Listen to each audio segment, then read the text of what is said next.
आता ते आमचे देवाभाऊच झालेले आहेत। आम्ही देवेंद्र फडणवीस साहेब म्हणणार नाही साहेब तुम्हाला, आम्ही देवाभाऊच म्हणणार का? आम्ही तुमचा आमचा तो लाडका भाऊ आहे।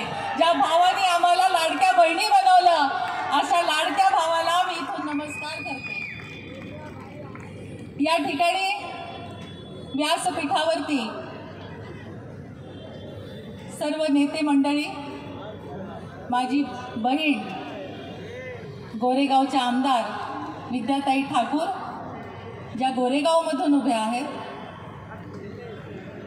या ठिकाणी आलेले, आपल्याला मदत करण्यासाठी आलेले, वेगवेगळ्या स्टेटमधून आलेले सर्व आमदार महोदय, सर्व घटक पक्षांचे नेते, सगळ्यांना मी इथून नमस्कार करते। सगळ्यांचं नाव घेत नाही कारण साहेबांनाही पुढे जायचं आहे। साहेब, मी सगळ्यात पहिल्यांदा आपले आभार मानते।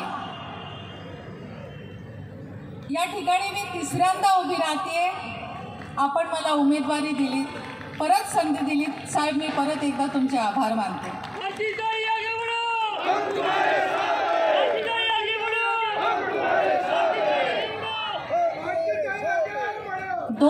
दोन वेळा उमेदवारी मिळाली, 10 वर्ष आपण या ठिकाणी सेवा करण्याची संधी दिली। वर्सोव्याच्या जनतेची मी मनापासून आभारी आहे। पण साहेब, आपल्या आशीर्वादामुळे वर्सोवा विधानसभेमध्ये खूप विकास झाला।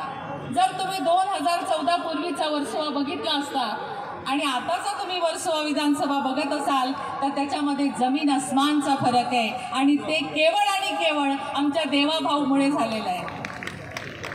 त्यांनी प्रत्येक वेळी साथ दिली, त्यांनी प्रत्येक वेळी मदत केली, ते प्रत्येक वेळी पाठीशी उभे राहिले आणि म्हणून आपण या ठिकाणी वेगवेगळे प्रोजेक्ट आणू शकलो आणि आपल्या वर्सोव्याचा विकास करू शकलो। मला सांगायला आनंद वाटतो साहेब की आपल्या सरकारच्या योजनांमुळं, प्रोजेक्टमुळं वर्सोव्यामध्ये खूप सारे विकासाचे प्रोजेक्ट आले। आज वर्सोवा ते बँड्रा सीलिंग त्याचं 26% काम पूर्ण झालं साहेब, त्यामुळे आपली कनेक्टिव्हिटी वाढणार आहे। एकट्या वर्सोवा विधानसभेमध्ये 9 मेट्रो स्टेशन्स येतात, मला वाटतं क्वचितच कुठल्या विधानसभेत येत असतील। या ठिकाणी कोस्टल रोड येतोय, या ठिकाणी SVP नगर ते अमरनाथ टॉवरचा ब्रिज, जो की मोठ्या कठीण परिस्थितीतनं त्याची मान्यता मिळाली फॉरेस्ट डिपार्टमेंटच्या, पण तेही आपल्या आशीर्वादामुळं त्याचं भूमिपूजन झालं आणि त्याचं कामही 18 दिवसात पूर्ण होणार आहे, कारण तो बास्केट ब्रिज आहे आणि तोही साहेबांनी आपल्याला दिलेल्या सपोर्टमुळे झालेला आहे, आपल्या देवाभाऊमुळे झालेला आहे। या ठिकाणी आपल्याकडे जे विकासाचे प्रोजेक्ट आले त्याच्यामध्ये आपण इथं मँग्रोव्ज खूप आहेत आपल्याकडे, त्याचं संवर्धन करण्यासाठी आपण चेनलिंग फेन्सिंग पूर्ण वर्सोवा विधानसभेमध्ये लावलं। साहेबांच्या मदतीमुळे आपल्याला जो वेसावे खाडीमध्ये गाळ साचलेला आहे तो साधण्यासाठी साहेबांनी 5 करोडचा निधी मंजूर करून दिला, त्यामधून आपण तिथं गाळ काढला। अजूनही आपल्याला लागणार आहे निधी, हा साहेब पुढच्या वेळेस आपलं सरकार नक्की येणार आहे, त्यामुळे तुम्ही त्यावेळेस आम्हाला गाळ काढण्यासाठी सुद्धा पैसे द्यावेत अशी विनंती करते। आपल्या इथं वर्सोवा चौपाटीवरती समुद्र धूम प्रतिबंधक बंधारा 90% काम झालंय, त्यामध्ये आपल्याला गडकरी साहेबांनी 35.5 करोड रुपयांचा निधी दिला आणि आपल्या देवाभाऊनी 20 करोड रुपयांचा दिला, त्याचं 90% काम झालंय, पण साहेब 10% काम झालंय।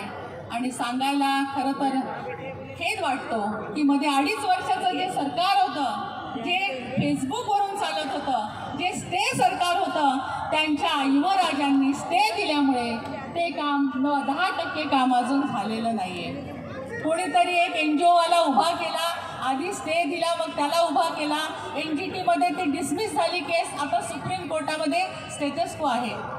परंतु स्टे देऊन काम थांबवणं याच्यामुळे आपल्या इथे बरेच प्रश्न निर्माण झाले, परंतु त्यातून मार्ग काढून आपल्या सरकारने सगळे प्रोजेक्ट पुढे न्यायला सुरुवात केलेली आहे। आणि मला आशा आहे की साहेबांनी लक्ष घातलं तर ते 10% कामसुद्धा आपलं पूर्ण होणार आहे आणि म्हणून त्यांना निश्चितपणाने मी सांगेन की साहेब फक्त 10% काम राहिलंय, तुम्ही जर का त्यात लक्ष घातलं तर ते काम नक्की पूर्ण होईल। आपल्या या ठिकाणी जोगेश्वरी स्टेशनपर्यंत आपला विधानसभा आहे, त्या विधानसभेमध्ये जोगेश्वरी स्टेशन स्मार्ट स्टेशनमध्ये आलेलं आहे। आपल्या इथं ओशीवरा मॅटर्निटी होम जे की बांधकाम चालू आहे, 11 मजल्यांचं आहे, त्याचं काम जोरात सुरू आहे। पूर्ण मुंबईमध्ये 7 STP प्लांट प्लांट आहेत त्यापैकी एक प्लांट आपल्या वर्सोव्यामध्ये चालू आहे। या ठिकाणी आपण छत्रपती शिवाजी महाराज क्रीडा संकुल 11 एकरचं क्रीडा संकुल साहेब ज्यावेळेस DP आला होता त्यावेळेस ते 11 एकरचा जो प्लॉट आहे तो क्रीडा संकुलासाठी आम्ही अभ्यास करून ठेवला आणि आपल्याच मदतीने आपल्याच सपोर्टने आज ते मोठं क्रीडा संकुल त्या ठिकाणी छत्रपती शिवाजी महाराजांच्या नावानं उभं राहिलेलं आहे। आणि दुसरं त्याच्याच बाजूला 5 एकरचा बॉटॅनिकल गार्डन ज्याला आपण सावित्रीबाई फुले नाव दिलेलं आहे ते बॉटॅनिकल गार्डनचं उद्घाटन अमृताताई फडणवीस आमच्या वहिनी त्यांच्या हस्ते झालं आणि ते गार्डन अतिशय सुंदर अशा पद्धतीनं त्या ठिकाणी उभं राहिलेलं आहे। विकासाची कामं अनेक या ठिकाणी केली। मच्छीमारांसाठी आपण अद्यावत जेट्टी जी 400 करोड रुपयाची ती केंद्राकडनं मंजूर झाली साहेब आणि मुंबईमध्ये आपण वर्सोव्यात मंजूर करून दिली त्याबद्दलही मी आपले मनापासून आभार मानते।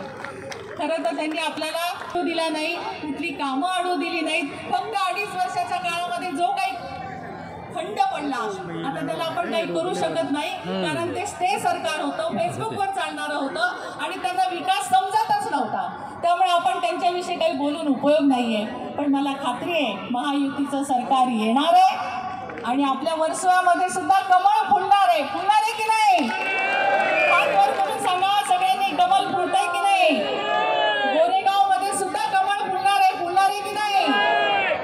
आपल्या सगळ्यांच्या आशीर्वादाला त्या आशीर्वादाचं काहीच समजत नाही। सावत्र भाऊ सांगतात की हे सगळं फक्त निवडणुकीपुरतं आहे। अरे तुम्हाला भावाची माया तरी कळते का?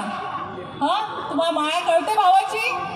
आज आमच्या बहिणींच्या खात्यामध्ये 7,500 रुपये